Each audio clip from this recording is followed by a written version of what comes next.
Olá, tudo bem? Qual é o papel da Defensoria Pública? E como está a estrutura aqui em São José dos Campos? E de que forma a Constituição Federal oferece amparo ao cidadão carente que tem os seus direitos ameaçados ou lesionados? Eu conversei com um defensor público federal aqui de São José dos Campos. Com a palavra, Dr. João Roberto de Toledo.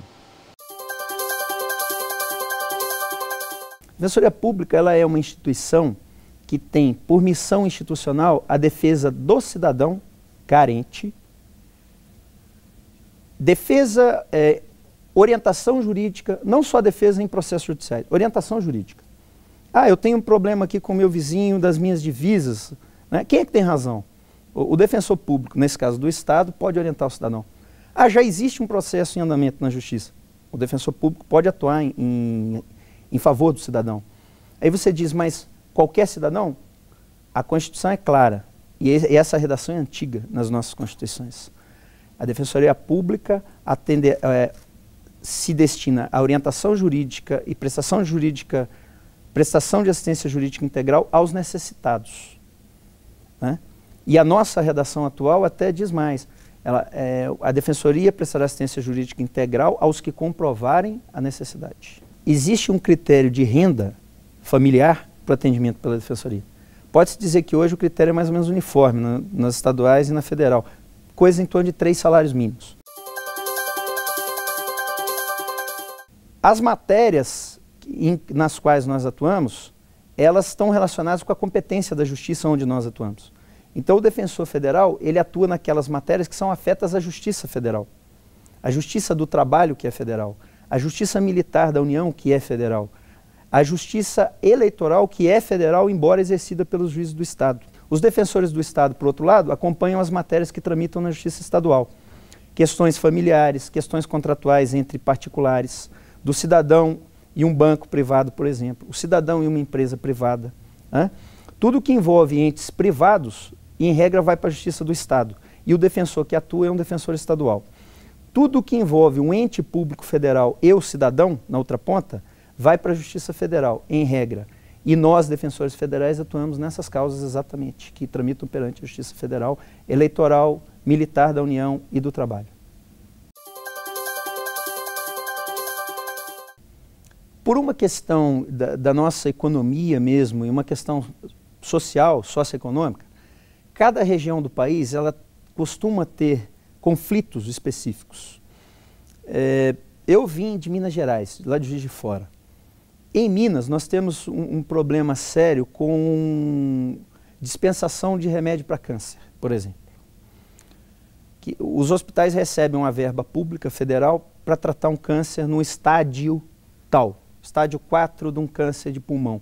Existe uma tabela do SUS e a União repassa para o SUS um valor que é sempre insuficiente para tratar o paciente. Então, quando chega no ponto que não há mais recurso, a gente ajuiza uma demanda e o juiz determina que a União complemente ou forneça o remédio. E são tratamentos muito caros. Eu já patrocinei lá em Juiz de Fora, tratamento que custava R$120 mil por mês, né? E aí é muito comum assim questionamento. Ah, mas quem vai para a justiça consegue, quem não vai não consegue?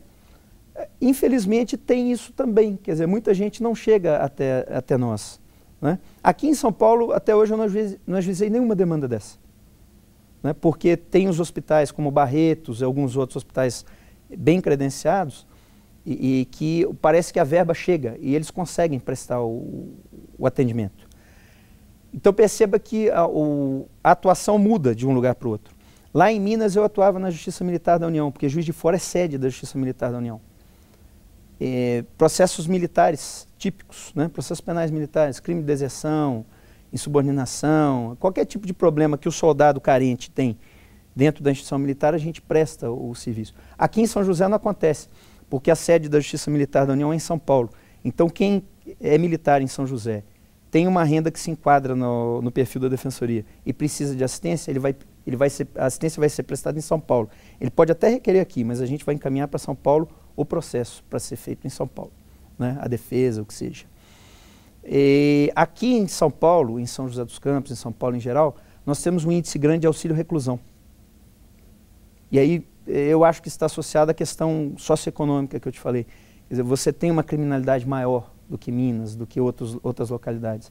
Então há uma incidência maior de requerimentos de auxílio reclusão e, eventualmente, você tem mais indeferimentos por parte do INSS e atuação da Justiça Federal e da Defensoria Federal, né? Questões rurais são poucas em São José dos Campos.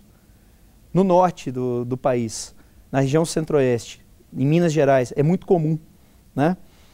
Aqui nós não temos, aqui em São José, poucas questões ligadas à pesca artesanal, por exemplo, que você encontra no Espírito Santo, você encontra na orla aqui de São Paulo, né? Porque é onde os pescadores artesanais vivem com suas famílias. Então, o tipo do serviço prestado varia conforme a região, né? Mas há uma predominância das questões previdenciárias e das questões criminais. Pode-se dizer que 40% mais ou menos do previdenciário assistencial e 40% criminal mais ou menos. E o resto você divide entre questões de consumidor, questões de concursos públicos federais, indenizações contra o poder público. Secularmente falando, já desde que a tutela coletiva foi implantada no Brasil, o Ministério Público, como um dos legitimados, lá no início, o Ministério Público Estadual, Federal, ele poderia ajuizar demandas coletivas na área de consumo, né? Uma tutela coletiva envolvendo tutela da saúde, na área previdenciária, já houve inúmeras demandas na área previdenciária. Questões envolvendo o direito do consumidor são muito comuns, né? Os PROCONs podem ajuizar, têm legitimidade para ajuizar, e é um órgão bem proativo, o PROCON. Numa certa altura, as defensorias públicas dos estados, da União, começaram a ajuizar ações coletivas, geralmente buscando questões de saúde, previdenciária, né? Uma outra questão tributária, de interesse das pessoas ali carentes. E aí veio o questionamento. Mas a Constituição fala que o defensor público só pode atuar em favor das pessoas carentes. Aí você imagina a situação em que o defensor ajuiza uma ação ambiental coletiva porque está tendo poluição de um leito de um rio, de um manancial importante, está sendo devastada uma mata ciliar. Essa ação, ela interessa só aos carentes? Ou interessa a toda a coletividade? Então há vozes que dizem que a Defensoria não tem legitimidade para propor esse tipo de ação, porque não interessa só aos carentes, interessa também ao cara que mora na cobertura, na Zona Sul, aquele rio também passa ali, né? E da mesma forma que se argumenta que não teria legitimidade, argumenta-se que teria, porque na medida que uma pessoa carente se beneficia da água do rio, a Defensoria estaria legitimada a agir. Aí alguns dizem assim, tá, mas a Defensoria ainda não tem estrutura sequer para atender todos os individuais, por que ela vai propor os coletivos? Esse foi um argumento que se usou nos anos 80, 70, quando o Ministério Público ganhou legitimidade para ação coletiva. O Ministério Público Federal, nos anos 60, era uma salinha no Ministério da Justiça em Brasília. Nada mais do que isso. Hoje é uma instituição enorme, que se organizou ao longo dessas décadas, e hoje é evidente que eles propõem mais ações coletivas, porque eles têm uma estrutura maior. Para você ter ideia, no ano 2009, eu sei desse dado porque saiu no anuário, o terceiro anuário da Defensoria Pública, e são dados de 2009. Só para você ter uma ideia, o orçamento do Ministério Público da União foi da ordem de 5 bilhões de reais. O orçamento do ano 2009. O orçamento anual da Defensoria Pública Federal, nesse mesmo ano, foi da ordem de 97 milhões. Olha a diferença. Vamos pôr 100 milhões, arredondar, para 5 bilhões. São 50 vezes o orçamento? Acho que é algo assim, não é isso? Quer dizer, há uma diferença grande. E você fala, por que ocorre essa diferença? Porque é uma instituição mais antiga, já está consolidada. E por isso acaba propondo mais ações coletivas. Mas quando era uma organização pequenininha, numa salinha do Ministério da Justiça, também pleiteava a propositura das ações coletivas. E aí há nomes de estudiosos renomados no meio jurídico, como Ada Pellegrini Grinover, como Fred Didier, que dizem, quanto mais legitimados, melhor. E eu entendo dessa maneira, não porque eu sou defensor público. Como cidadão, você preferiria que houvesse um legitimado para olhar o meio ambiente, para olhar questões de saúde, para olhar questões previdenciárias, ou vários legitimados? Né? No mundo todo, você tem vários legitimados para propor esse tipo de ação. Nos Estados Unidos, a class action. Né? Na Europa, o modelo de tutela coletiva Nós pegamos no Brasil um pouco do que tinha de bom nos dois modelos, no modelo europeu, central, europeu, e no modelo norte-americano, e juntamos. Então nós temos uma legislação de tutela coletiva que é bem razoável do ponto de vista da legitimidade para agir. O que dá para o cidadão uma garantia maior. Porque você tendo mais legitimados para agir, eventualmente uma coisa não chega à Defensoria, mas chega ao Ministério Público. Não chega ao Ministério Público nem à Defensoria, mas chega ao PROCON.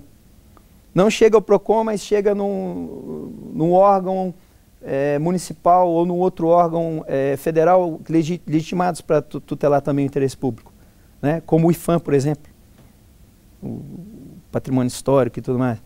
Quer dizer, nós temos, quanto maior a rede de legitimados, maior a proteção do bem coletivo. Você fala, o que é o bem coletivo? É o meio ambiente, é a saúde, é a velhice, a tutela dos interesses dos idosos, é a infância e juventude, a tutela das crianças e adolescentes. É muito amplo.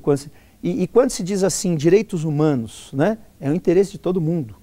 Geralmente, e até é uma coisa triste de se ver às vezes na imprensa, sem falar mal da imprensa. É uma questão que a gente vê em alguns nichos da imprensa. Sempre tem um defensor de direitos humanos para defender um bandido. Direito humano não é só do preso, do processado criminalmente. Direito humano é o direito a uma aposentadoria para o cidadão ter uma renda mínima. É a verba assistencial para a pessoa que está largada na rua, que nunca contribuiu para a Previdência, que está doente, que não tem família para ajudar. Direitos humanos envolvem o direito do consumidor. Quando você tem que ligar 100 vezes numa empresa de telefonia para alguém te atender para cancelar ou para mudar um plano de telefonia, isso é direito humano. É o direito do consumidor, gente.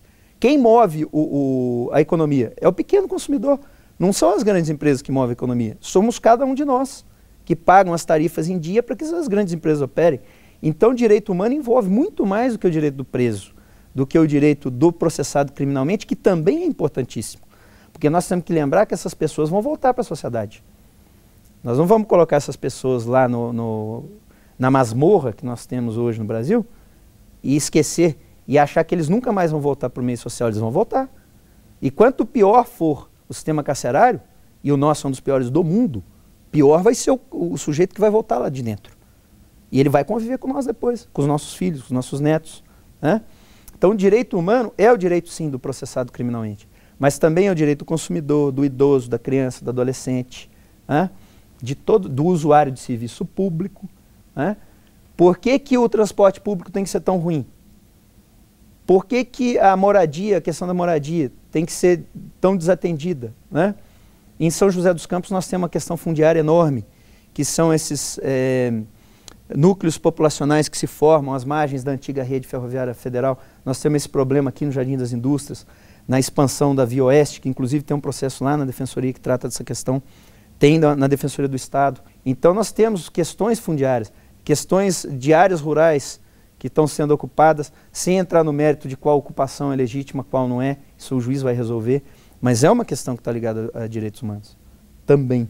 E que tudo que gera conflito social, geralmente está permeado pela questão de direitos humanos. E quanto mais legitimado para intervir nessa situação, melhor. Para você ter ideia, o Ministério Público pode trabalhar numa ação e a Defensoria trabalhar na mesma ação. E eles podem, os dois, defender o mesmo interesse no mesmo processo. Eventualmente acontece. A gente chama litisconsórcio isso, né? Então, agora em 2007, saiu uma legislação dizendo de vez que a Defensoria tem legitimidade para atuar nesse meio. E esse ano saiu uma emenda constitucional reforçando a ação da Defensoria no interesse da coletividade, dos direitos humanos e na propositura das ações coletivas. A Defensoria Pública Federal em São José dos Campos, ela começou em 2010, no final do ano 2010. Para você ter ideia, ela não tinha sede. Nós funcionávamos de favor dentro da Defensoria do Estado, uma salinha da Defensoria do Estado. Isso durou até o final de 2011, eu cheguei aqui em dezembro de 2011. Aí passamos para uma sede nossa, que é no Aquários. Nós somos 2 defensores apenas, eu tenho 10 estagiários de direito ali no núcleo para ajudar a gente. Nós temos alguns terceirizados, 6 terceirizados. Não temos servidor próprio. Os únicos servidores da Defensoria que trabalham na Defensoria são os 2 defensores. O número de atendimentos vem crescendo. Em 2010 aqui, como eu falei, foi praticamente no mês de dezembro. Nós tivemos algo em torno de 30 atendimentos. Em 2011, nós já pulamos para quase 400 atendimentos, e aí foi crescendo, 600. O ano passado foram cerca de 1.000 atendimentos. Esse ano, um pouco menos de 1.000 atendimentos. Esse ano nós já estamos, no mês de julho, nós já estamos quase com o número de atendimento do ano passado todo. E a tendência é que vá aumentando, porque vão sendo disponibilizadas novas ferramentas, né, informatização e tudo mais. Talvez mão de obra, a gente precisa de mais mão de obra ali, né? Temos alguns voluntários que ajudam, a pessoa que, o bacharel em direito, o advogado, que às vezes não exerce a profissão ou exerce tem algum tempo, ele pode até ser voluntário na defensoria, né? Nós temos a questão do espaço hoje, que limita um pouco, mas a ideia é ampliar a prestação do serviço voluntário de forma a atender melhor a população. Então a ideia é mudar para o centro, numa região que a pessoa tome um ônibus para ir, um ônibus para voltar, que tenha mais espaço, mais conforto para as pessoas esperarem. A nossa sala de espera é pequena, não é tão confortável quanto a gente gostaria que fosse, né? Outras unidades da Defensoria Federal pelo Brasil afora estão melhores estruturadas. Lá de onde eu vim, em Minas, é muito bem estruturado. Por quê? É mais antiga. A nossa é mais nova. Se aproxima aí está se aproximando um outro concurso para defensor. Hoje nós somos 580 no Brasil todo, mais ou menos. São 50 e poucas unidades no Brasil todo, 52 eu acho. E queremos ampliar esse número de unidades e melhorar as unidades onde nós estamos. Depende de recurso, né? Hoje nós não precisamos mais solicitar esse recurso para o Ministério da Justiça. O próprio Congresso faz uma dotação orçamentária, mas que é uma luta para conseguir o orçamento, porque a gente disputa com o Poder Judiciário, disputa com o Ministério Público, disputa com a Polícia Federal. Então há uma disputa grande pelos recursos, né? E é inegável que o ente público, o governo federal, ele acaba priorizando mais as áreas que são mais caras a ele, como a área de tributação, de arrecadação tributária, onde, via de regra, não falta recurso, né? E como nós atuamos em prol do cidadão carente contra o Estado, contra a União, no caso, e as autarquias e fundações, empresas públicas, nem sempre a dotação orçamentária é aquela que a gente precisa para desempenhar a função. Mas a gente tenta, com o pouco que tem, fazer o melhor. O programa Com a Palavra fica por aqui. Até o nosso próximo encontro.